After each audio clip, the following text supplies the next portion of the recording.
Selon le livre de la Genèse, lorsqu'il eut terminé son œuvre de création, Dieu vit que tout ça était très bon.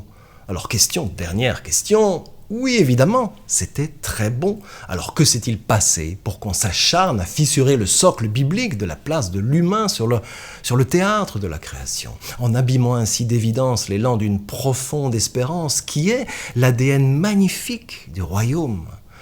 Car s'il ne s'agit pas de négligence, de dilettante ou d'indolence face à cette confiance pleinement donnée par Dieu, je ne sais pas de quoi il s'agit.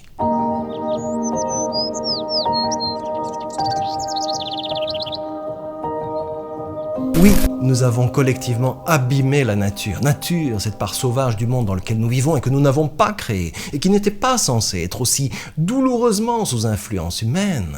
Dans l'intervalle de très peu de temps, l'humain a complètement amoché cette merveille d'altérité qu'est la création. Que s'est-il passé? Comment nommer ce ratage? Qu'avons-nous perdu de vue? Au passage, nous pourrions être soudain pris de nostalgie en observant tout ce dégât, mais ça ne sert à rien la nostalgie, c'est l'intense désir de revenir sur ce qui était, revenir chez soi, mais comme c'était avant, c'était mieux avant, ça ne sert à rien, c'est foutu, c'est vain.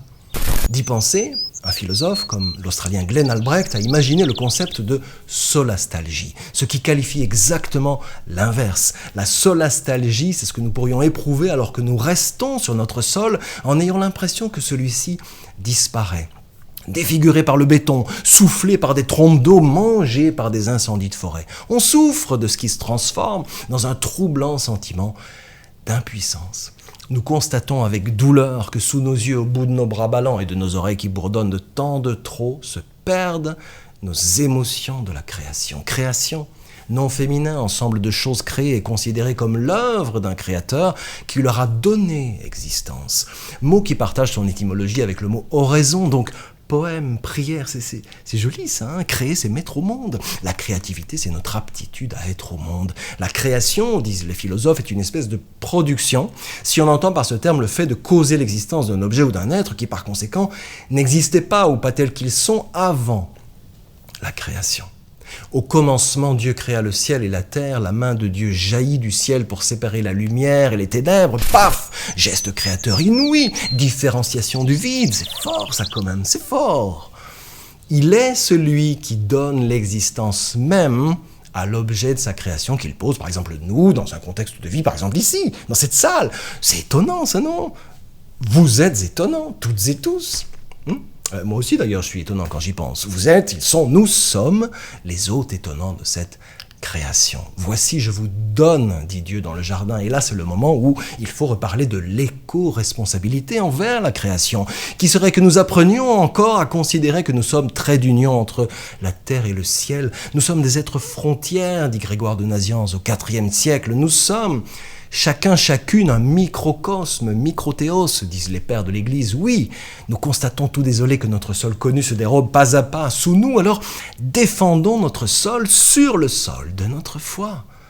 Dans la Bible, ce livre révolutionnaire qui ouvre tout le vaste champ des possibles de l'expérience intime de l'humain, colère, douleur, épreuve, humeur, mais aussi ruisseau.